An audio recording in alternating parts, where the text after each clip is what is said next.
Hair not done. Glasses broken. Slightly sick. But a dream. A dream that this video is gonna get done in a reasonable amount of time. You see, ideally, you want to be as unapologetically proud of your faith as you possibly can. Ideally, you want to be a very loud and open polytheist, as to show the world that we are serious and we are here. But I also understand there's a time and a place for that. Some of you may be in compromising positions and may be unable to express your love for the gods in front of others. In this video, I'll be going over every precaution you can take, every option at your disposal, and every way that you can practice Hellenic polytheism in secret.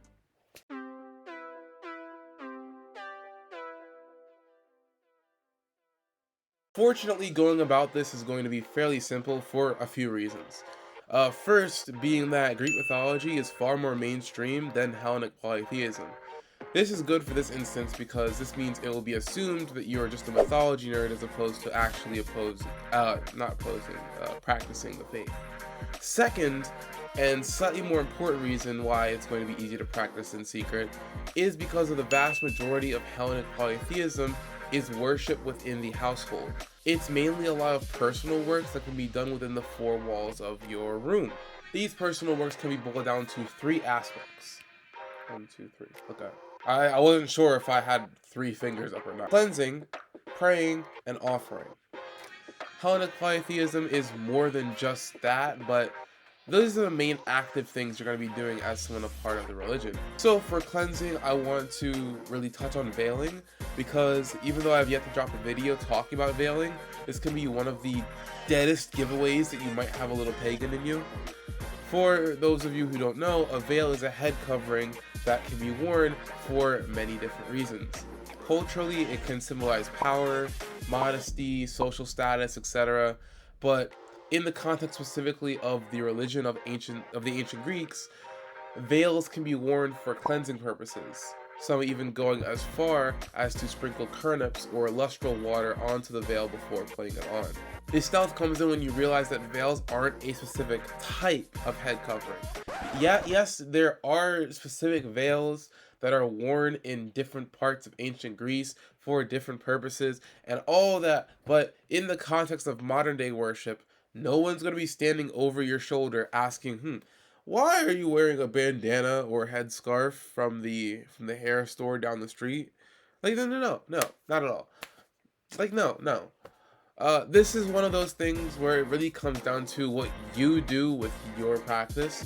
So if you aren't in a position where you can wear a traditional veil, there's nothing wrong with substituting in a beanie or a scarf or a bandana instead. As for the turnips part of cleansing, it's important to remember that you don't have to make turnips every time you pray.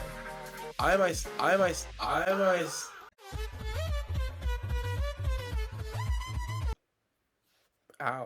myself don't even do all that. A simple trip to the bathroom to wash your hands and face with plain old water will suffice. I only make turnips either when I'm about to do a really big ritual with either my family or you guys in my Discord server, link in the description, or honestly when I just feel like it. Sometimes I just make turnips and I don't even do anything afterwards because I just want to feel spiritually clean. But if you do intend to pray after a quick hand washing sesh, it may be good to just do your prayers before even leaving the bathroom. A lot of people tend to get caught up in shrines and altars. They often forget that they don't have to pray in front of a statue or a candle for it to be heard. So if you want to pray in the bathroom right after washing your hands, go for it. Alone time is alone time. But if you really want to pray at a shrine or even give an offering on an altar, I have a solution for you. Hide it like the One Piece.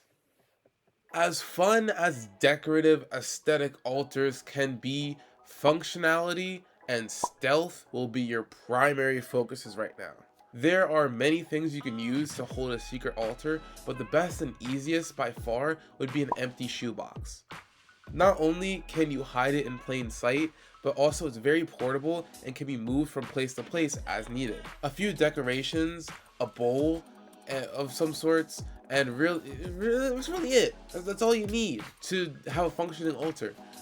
Just so you know, just so you can have something to put offerings in, and that you can take it out and wash it when you need to. Really get creative with it. I'm assuming you're not outright buying things to put in it.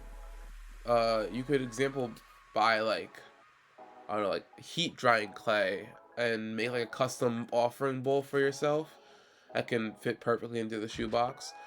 Uh, yeah, I'll probably make a future video covering exactly what I'd add to a specific secret altar. But for now, you have all the info that you need to add some stealth to your practice. Lastly, if you want to officially become a part of Hellenism today and stay up to date with everything we're doing, make sure to go to our website and hit join. That's all for today. Keep learning, practice Xenia, and stay dramatic, just like the gods intended.